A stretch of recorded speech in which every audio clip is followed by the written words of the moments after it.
ಮಾತನಾಡುವಾಗ ತಾಯಿಯೊಂದಿಗೆ ಮಮತೆಯಿಂದ ಮಾತನಾಡಿ, ತಂದೆಯೊಂದಿಗೆ ಗೌರವದಿಂದ ಮಾತನಾಡಿ, ಗುರುವಿನೊಂದಿಗೆ ವಿನಮ್ರತೆಯಿಂದ ಮಾತನಾಡಿ, ಪತ್ನಿಯೊಂದಿಗೆ ಸತ್ಯವಾಗಿ ಮಾತನಾಡಿ, ಸಹೋದರರೊಂದಿಗೆ ಸಂಯಮದಿಂದ ಮಾತನಾಡಿ,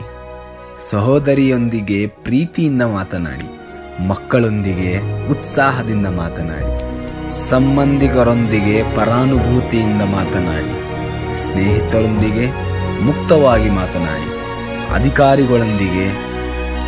ನಯವಾಗಿ ಮಾತನಾಡಿ, ವ್ಯಾಪಾರಿಗಳೊಂದಿಗೆ ಕಟ್ಟುನಿಟ್ಟಾಗಿ ಮಾತನಾಡಿ, ಗ್ರಾಹಕರೊಂದಿಗೆ ಪ್ರಾಮಾಣಿಕವಾಗಿ ಮಾತನಾಡಿ, ಕೆಲಸಗಾರರೊಂದಿಗೆ ಸೌಜನ್ಯದಿಂದ ಮಾತನಾಡಿ, ರಾಜಕಾರಣಿಗಳೊಂದಿಗೆ ಎಚ್ಚರಿಕೆಯಿಂದ ಮಾತನಾಡಿ, ದೇವರೊಂದಿಗೆ